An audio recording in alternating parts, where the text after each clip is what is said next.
de nosotros.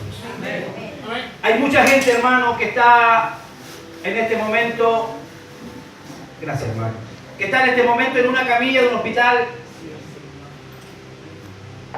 Hay otros que están debatiéndose entre la vida y la muerte en la sala de la UCI. Y hay otros que están tras las rejas, privados de libertad. Y que tal vez darían todo por tener la libertad que tú y yo tenemos de estar sentados día domingo en la silla de la banca de una iglesia, pero no pueden hacerlo. Por tanto, nosotros tenemos que disfrutar y tenemos que sentirnos privilegiados. Tenemos que sentirnos, como dice la palabra del Señor, bienaventurados, gozosos, alegres. Porque hay muchos hermanos que quisieran estar en nuestro lugar, pero no pueden hacerlo. Así que disfrute el momento que va a estar aquí hoy con nosotros. Tal vez algunos han venido a acompañar a sus familiares que hoy van a tomar una decisión muy importante. Y alguna u otra razón lo trajo aquí. Pero yo quiero decirle que los cristianos, los hijos del Señor, no nos movemos por coincidencias, sino por la voluntad del Señor. Estaba escrito ya que usted iba a estar esta mañana sentado en la silla de esta iglesia. ¿Cuántos creen en la soberanía de Dios? Dios tiene todo ya establecido. Dios está con el control remoto en el bolsillo. Él sabe todo lo que va a ocurrir y todo lo que nosotros de alguna manera a veces pasamos. Dios ya lo ha tenido predestinado y solamente Él está viendo cómo tú y yo nos comportamos en la prueba, en la dificultad. Al igual como todo el cielo observaba a Abraham cuando Abraham tenía que ir a sacrificar a su hijo. Todo el mundo expectante, cómo lo iba a hacer, qué iba a hacer. ¿Y era capaz Abraham de hacerlo o no era capaz? Bueno, todo el cielo expectante. Hasta que se comprobó que Abraham era capaz de dar la vida de su hijo en obediencia al Señor. Dios nos ayude en esta mañana. Quiero que vaya con su Biblia al libro de Efesios, hermanos. Seguimos hablando y estudiando la carta de Efesios. Y yo no sé si a usted le enriquece o no le enriquece, hermanos, poder hablar y poder estudiar de estas magnas recomendaciones y de estas grandes advertencias que Pablo el apóstol le hace a la iglesia de Éfeso. Lo hemos dicho, lo hemos hablado muchas veces, una iglesia muy parecida tal vez a la nuestra, que estaba ubicado en un lugar muy pecaminoso como era la ciudad de Éfeso, donde había un gran templo, ¿verdad?, construido a la diosa Diana, donde se hacían distintos tipos de rituales y sacrificios. En ese lugar es donde se está levantando la iglesia de Éfeso. Entonces Pablo, como un buen pastor, Pablo como un buen líder, está preocupado del avance y está preocupado del ejercicio que está realizando la iglesia en la ciudad de Éfeso. No era una labor fácil porque las tentaciones, porque la mundanalidad estaba a las mismas puertas de la iglesia. Entonces, para muchos de ustedes tal vez dirán, bueno, Pablo en algunos versículos se repite lo que viene hablando en otros. Claro, porque Pablo, lo decía la semana pasada, no se cansa de amonestar a la iglesia. Y si él no se cansaba, nosotros los predicadores de este tiempo no tenemos por qué cansarnos de amonestar a la iglesia. Dígale a la que está a tu lado, no te canses de predicar. Porque a veces la gente dice, bueno, y que ya no sabemos qué predicar, hermano, de acuerdo a los tiempos, de acuerdo a las necesidades, pero la palabra del Señor nos dice que debemos predicar en todo tiempo, a tiempo y fuera de tiempo. Esa palabra tiempo y fuera de tiempo significa te escuchen o no te quieran escuchar. ¿Cuántos dicen amén? Amén. Porque los predicadores no somos muy queridos. Sí, es más fácil proyectar videos, es más fácil proyectar testimonios, pero tener a la gente 40 minutos escuchando un sermón es toda una odisea. Es toda una lucha. ¿Por qué? Porque de alguna manera el Señor a través de su palabra nos va a ir administrando nuestra vida. ¿Cuántos dicen amén? Amén. En la semana pasada quedamos en el verso 8, ¿se acuerda? Del capítulo 5, donde dijimos y Pablo decía que ahora que hemos sido transformados. ¿Cuántos han sido transformados? Levante su mano. Ahora dice Pablo que hemos sido transformados, dice, andamos como hijos de luz. Porque en otro tiempo estabais en tinieblas, más ahora sois hijos del Señor, andad como hijos de luz. Dijimos que esto era la práctica y era la conducta diaria que debía tener la iglesia. Era la preocupación total y absoluta que debía tener la iglesia. ¿Cómo estamos caminando? ¿Cómo nos estamos dirigiendo? Porque el hecho de que usted venga y se siente en la iglesia, a usted no lo califica de que usted ya está preparado para el cielo. ¿Cuántos dicen amén? Eso no lo califica a usted de que usted ya está listo para irse, no. Sino que este es un camino, es un peregrinaje, hermano. Es un aprender diario. Gracias, hermano. Y usted me dirá, bueno, pastor, es que yo llevo 20, 25 años del Evangelio. Puede que sí. Pero aún con la cantidad de años que seamos cristianos evangélicos, todos los días hay algo que Dios está demandando de nosotros. Y el apóstol Pablo aquí claramente le está diciendo que ellos ahora debían caminar como hijos de luz. Porque antes estaban en un mundo de tinieblas, donde para ellos todo era permitido. Donde para ellos no había nada de lo cual ellos pudieran privarse, porque estaban sirviendo al príncipe de este mundo, aquel que es jefe de las potestades del aire. ¿Cómo se llama él? Satanás el diablo. ¿Cuántos aquí sirvieron alguna vez a Satanás el diablo? Pero el Señor dice, soy hijo de luz, son personas de bondad.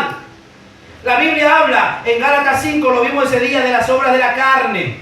Hay todo un catálogo en Gálatas 5 ahí, donde habla de todas las obras de la carne. Y si alguno de nosotros tal vez está practicando alguna de esas obras, dice que no podrá y tendrá que luchar para poder heredar el reino de los cielos. Ahora el versículo 9 nos dice, porque el fruto del Espíritu es en toda bondad, justicia y verdad. Eso es lo que debe haber en nosotros, hermano. Eso es lo que debe manifestar la iglesia, hijo de luz, personas de bondad, o sea, personas buenas, personas que están continuamente buscando el bien. Es inconcebible que hayan personas que no han sido transformadas, que no han sido regeneradas por el poder del Señor y que digan que están practicando el camino de la verdad. Hay muchos allá afuera. Hay muchos que dicen somos cristianos, pero sus hechos y sus actos demuestran todo lo contrario. Así que dile a que está a tu lado, sea un verdadero cristiano. Y la palabra nos habla, nos dice que debemos ser llenos del Espíritu Santo. Esa palabra lleno del Espíritu Santo significa que debemos ser maduros. No está hablando de que tenemos que andar todo el día hablando lengua, no. Sino ser lleno del Espíritu Santo es una persona que ha logrado la madurez en el Señor. Dejamos de ser niños. Dejamos de andar con pataleta, dejamos de andar con cosas infantiles. Ahora hemos crecido y estamos maduros en el Señor. ¿Cuántos han crecido? Levanten la mano. El fruto llevado por los hijos de luz es muy distinto a las obras de la carne de los hijos de desobediencia. Y el versículo 10 Pablo aconseja y dice, comprobando lo que es agradable al Señor. Ojo, no todo lo que yo hago agrada a Dios. Repito, no todo lo que yo hago agrada a Dios. Pablo dice, todo es lícito, pero no todo me conviene. Todo me es lícito, dice, mas no todo me edifica, no me conviene. Hay cosas que hacemos en la vida que a veces no nos edifican. Y yo como cristiano, ¿qué tengo que hacer? Tengo que buscar lo que a mí realmente me edifica. ¿Y qué es lo que me edifica? La palabra del Señor. ¿A cuánto le edifica la palabra del Señor? Amén. ¿A cuánto le edifica el congregarse? Amén. Wow, dice alguien en la casa, no, si yo estoy orando, estoy buscando al Señor. Pero la palabra dice que es necesario congregarse. Amén. No dejando de congregarse como algunos tienen por costumbre. Hay que comprobar lo que es agradable al Señor. Dice Romanos capítulo 12, versículo 1 y 2. A ver si me apoyan con eso, por favor. Romanos capítulo 12, verso 1 y 2. Así que, hermanos, ruego por la misericordia de Dios que presentéis vuestros cuerpos en sacrificio vivo, santo, agradable a Dios, que es vuestro culto racional.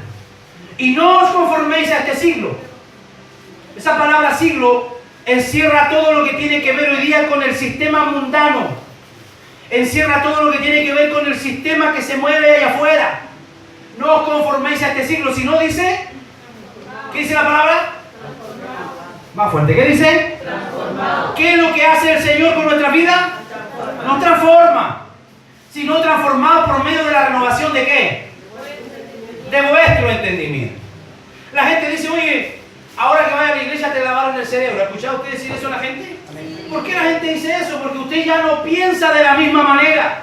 Porque usted ya no ve las cosas de la misma manera. Porque usted ya no actúa de la misma manera. Porque su entendimiento ha sido renovado. Para que comprobéis cuál sea la voluntad de Dios agradable y perfecta. ¿Cómo es la voluntad de Dios? Agradable. y perfecta. Dios no le va a llevar a usted a hacer algo que sea malo, que vaya contra lo que usted realmente necesita. Es una voluntad buena, es una voluntad agradable. Servir a Dios es agradable. Pocos amén. La gente le dice a usted muchas veces en su cara, y muchas veces yo lo he escuchado esta crítica, la gente dice: ahora que va a la iglesia soy amargado. Porque nosotros los cristianos somos ignorantes. Porque nosotros los cristianos, hermanos, pensamos que ahora no, si yo ahora estoy en una burbuja. No, hermano, el Señor dijo: ustedes están en el mundo, pero no son del mundo. Y el Señor cuando ora dice: no oro para que los quites del mundo, sino que yo oro ¿para qué? Para que los guardes del mal. Entonces, ¿qué es lo que tenemos que hacer? La buena voluntad de Dios. ¿Cómo es la voluntad de Dios? Buena. Primero, ¿qué más? Agradable. Entonces, para mí servir a Dios tiene que ser un agrado. No puede ser que el domingo por la mañana otra vez hay que ir a la iglesia. No, ese no es cristiano, no se ha convertido nunca. Es jueves por la tarde de nuevo hay que ir a la iglesia. No, le falta mucho, hermano. Porque para usted servir a Dios, venir a la iglesia debe ser agradable. Wow, hoy día voy a ver a mis hermanos, voy a ver a mi hermana, voy a gozarme en el Señor, voy a orar con mis hermanos. Debe ser la actitud que debe haber en nosotros. Si usted tiene una actitud diferente es porque usted no se ha convertido. Y esta mañana tiene la oportunidad de convertirse. Dígale que está a su lado: conviértete. Vamos, yo le doy permiso, no importa que lo miren feo, dígale nomás: conviértete.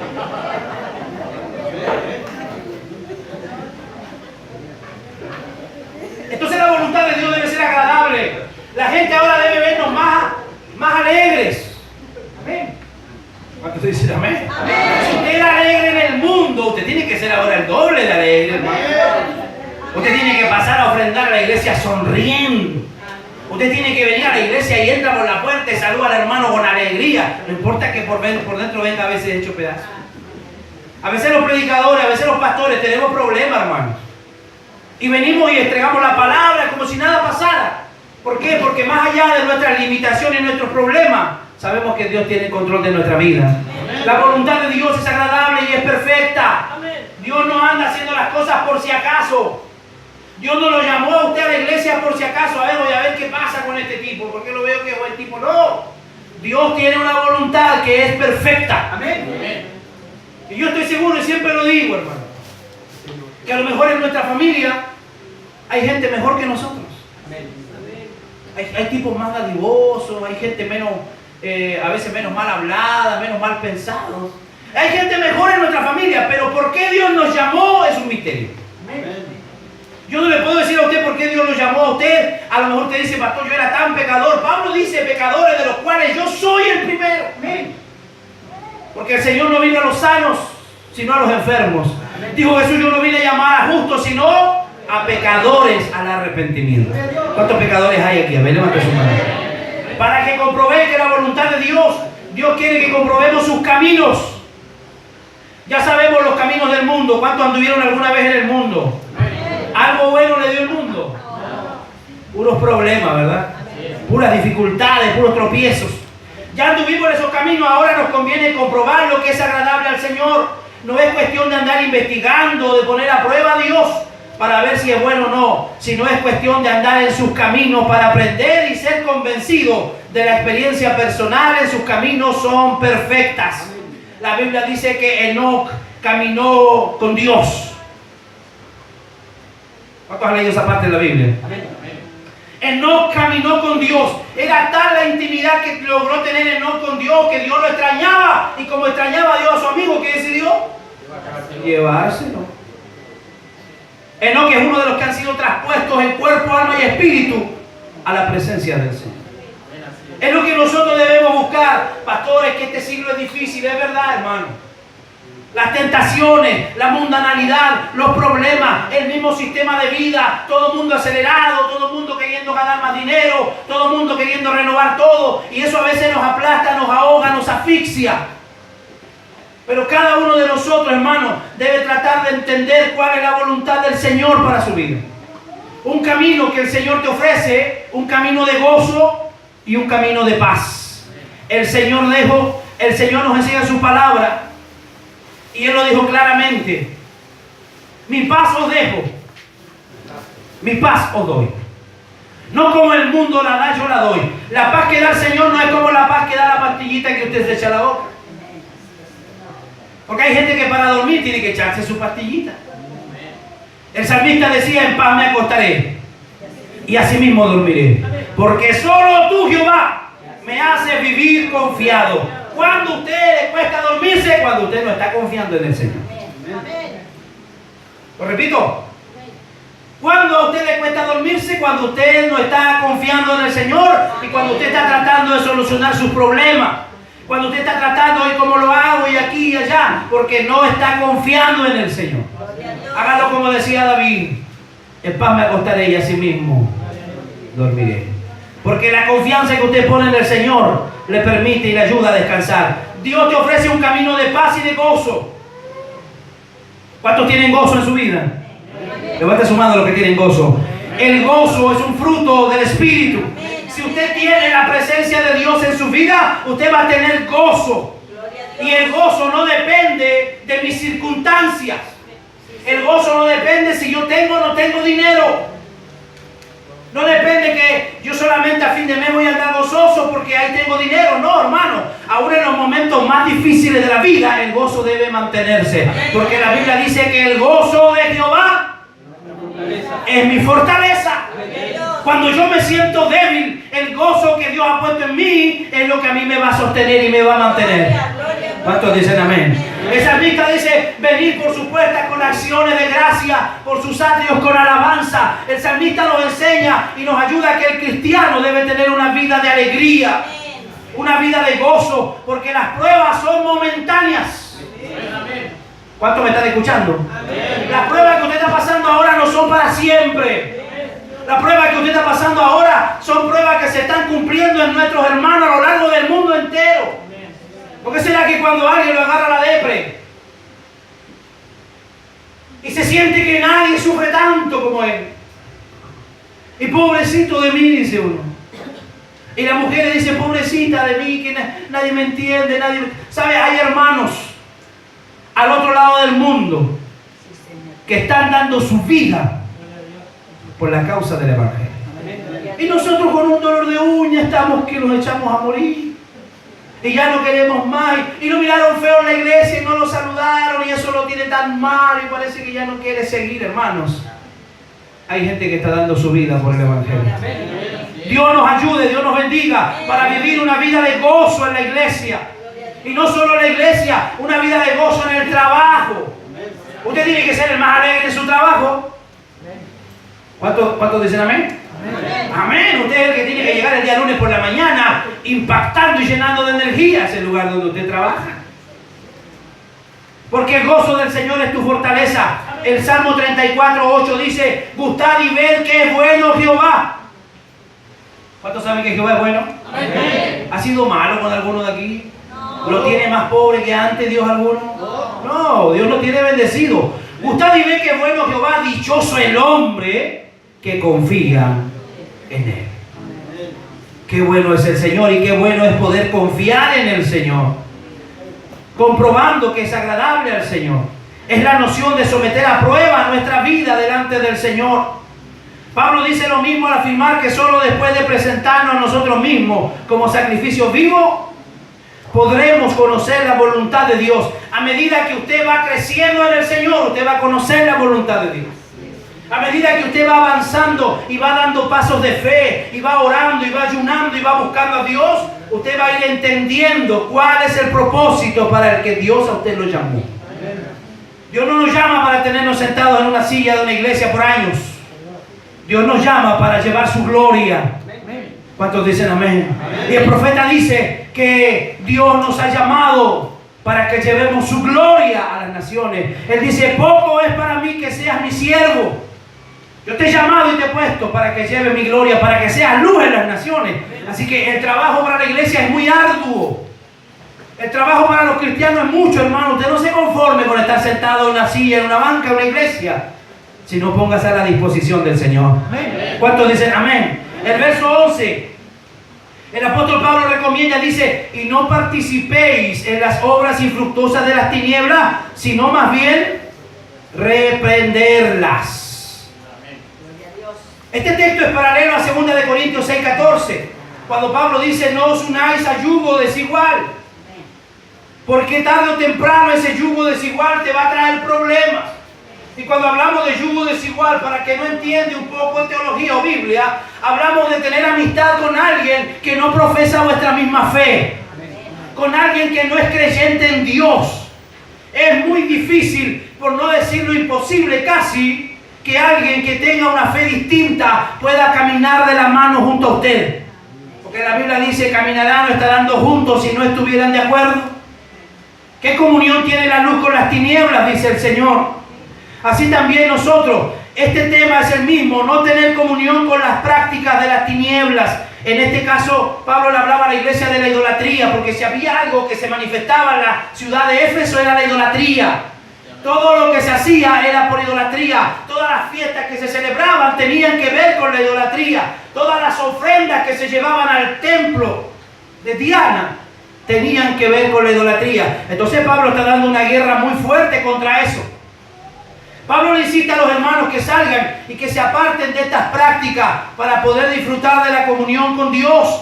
Porque Dios dijo, yo habitaré y andaré entre ellos. No participéis de las obras de las tinieblas. Es la instrucción del apóstol Pablo. A que los cristianos deben ser fieles en vivir de manera recta y pura. Yo no sé si a usted le pasa, o no sé si usted alguna vez lo ha pensado, pero como está la sociedad hoy día, parece que nosotros fuéramos de otro planeta. Cuando usted ve la noticia y cuando usted se entera de todas las leyes y todo lo que está saliendo, parece que no encajamos, hermano. Hoy día nosotros somos los que estamos mal y todos los demás que están en total libertinaje también. Las leyes nos están ahora respaldando a ellos y nos están metiendo en la cárcel a nosotros. Nos acusan de homofóbicos, nos acusan de intolerantes, nos acusan de un montón de cosas cuando nosotros lo único que hacemos es guardar lo que dice la palabra del Señor. Entonces, de alguna manera, el Señor se lo dijo a sus discípulos. En el mundo van a tener aflicciones, le dijo. Pero confíen, yo he vencido al mundo. El mundo no nos ama porque no somos parte de él. En cualquier lugar donde vayamos vamos a molestar.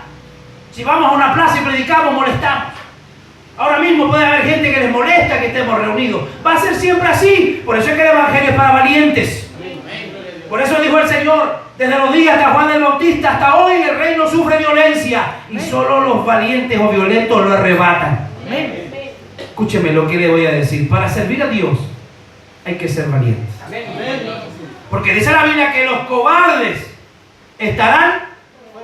¿Dónde estarán los cobardes? Fuera. Los cobardes no estarán en el reino. Los cobardes no estarán disfrutando con el Señor como tú y yo vamos a disfrutar. Amén. Así que ponte serio y mira al que está a tu lado y dile, déjate de ser cobarde. Vamos, dígaselo, no me convence, dígaselo. Déjese de ser cobarde. Predique la palabra del Señor. Y no os hagáis parte, dice, sino reprenderla. Cuando habla de obras infructuosas, está hablando de hechos inútiles o vanos, vacíos. No sirven de ningún propósito. Judas 12 habla de nubes sin agua, llevada de acá para allá por los vientos. Árboles otoñales sin fruto, 2 veces muertos y desarraigados. Los vicios no sirven. ¿Qué silencio? ¿Será que todavía hay alguien vicioso? Dígalo conmigo, los vicios no sirven. Los vicios lo único que hacen es dañar tu cuerpo. Amén. Y la Biblia dice que tú y yo somos templos del Espíritu Santo. Amén. Así que de alguna manera ellos te dañan. Al contrario, te perjudican y te destruyen. Destruyen tu mente, causan problemas en la familia, en el negocio y en toda faceta de la vida. Pero ¿qué fruto teníais de aquellas cosas en las cuales os avergonzáis? Dice Romanos 6:21, porque el fin de ellas es muerte. Pero Pablo le dice, lo que ustedes tienen que hacer es reprender las obras de las tinieblas. ¿Qué es lo que tiene que hacer usted? Reprenderlas. Dígale que está a su lado, ¿qué tiene que hacer? Reprenderla. No basta solo con apartarte del mal. Amén. Sí, Señor. No basta solo con yo comprarme una Biblia, un terno, hacerme un buen peinado, irme a la iglesia, porque a mi lado hay gente que se está destruyendo. Gloria a Dios. Porque en mi casa hay gente que no está creyendo. Porque si ahora mismo viniera el Señor, o si ahora mismo alguno de ellos muere, se pierde y se va al infierno. Misericordia. Entonces no basta con solo yo apartarme para el Señor, sino que yo tengo que reprender todo tipo de obra diabólica. ¿Cuántos dicen amén? Usted no le puede palmear la espalda a su hijo sabiendo que su hijo se está metiendo drogas. Misericordia, Señor. Dirá una mamá, bueno, pastores, que es mi hijo, porque siempre justificamos esas cosas. Sí, Señor. Ayúdanos. Aquellas cosas que a veces practican nuestros hijos, hermanos, que son deshonrosas, nosotros no podemos callarnos ante eso.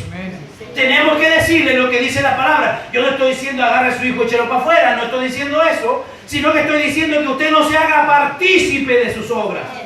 Usted siéntelo, usted dígale, esto dice la palabra del Señor y esto es lo que yo creo y esto es lo que predico. Y él va a tener que ver si se somete a lo que usted le está enseñando. Pero no podemos ser partícipes de las obras de las tinieblas. Hablar por Cristo es lo que tú y yo hacemos. El Señor no puede venir físicamente aquí y manifestarse. Entonces, ¿qué hace? Usa predicadores en la iglesia. Y a través de los predicadores Cristo nos está hablando todas las semanas. El cristiano sabe por experiencia que los vicios no sirven para nada, sino para traerte miseria. Por eso es necesario reprender el pecado. ¿Qué hay que hacer? Dígalo, ¿qué hay que hacer más fuerte? Reprender el pecado para abrir los ojos de la gente. Por eso en 2 de Timoteo 4:2 dice que prediques la palabra, que intes a tiempo y fuera de tiempo. ¿Cuándo hay que predicar? A tiempo. Te escuchen o no te escuchen, tú tienes que predicar. El Señor se lo decía al profeta Ezequiel. Ezequiel le decía, yo te voy a enviar a gente que es muy rebelde. Te voy a enviar a predicar a una casa donde hay gente rebelde. Ellos no te van a querer escuchar. Pero le decía a Ezequiel, tú predícale la palabra, íntale. Porque llegará el día en que Dios le va a pedir cuenta y no van a poder decir que nunca nadie les habló, porque son gente rebelde. Dígale al que está atrás suyo, deja de ser rebelde. Usted debe abrir su boca y hablar. Es necesario reprender el pecado para abrir los ojos de la gente. Y esta es la condenación, que la luz vino al mundo y los hombres amaron más las tinieblas que la luz, porque sus obras eran malas. Porque todo aquel que hace lo malo aborrece la luz y no viene a la luz para que sus obras no sean reprendidas. La obediencia misma reprende la desobediencia. Por esa fe condenó al mundo Noé, dice Hebreos 11:7. El buen ejemplo condena el mal ejemplo. La obediencia prende la luz, pero el cristiano no puede vivir callado. ¿Cómo creerán, dice la palabra del Señor, si nadie les predica?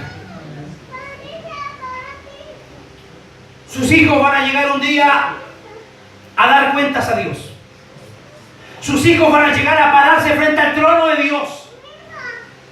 ¿Y qué será cuando ellos tengan que dar cuenta? ¿Qué dirán? ¿Será que mi padre nunca me dijo que había que hacer esto? O le dirán a Dios, tal vez, mira, mi abuela iba a la iglesia, pero nunca me dijo que había que hacer esto. O mi tío iba a la iglesia, nunca me dijo que esto estaba mal. Es lo que nosotros debemos hacer, hermano. Abrir vuestra boca y predicar la palabra del Señor. Te escuchen o te dejen de escuchar. Te quieran oír o no te quieran oír. El mensaje tiene que ser entregado. Porque tú y yo somos hijos de la luz y las tinieblas no pueden permanecer cuando la luz de Cristo se manifiesta. Quedamos aquí, seguimos la próxima semana.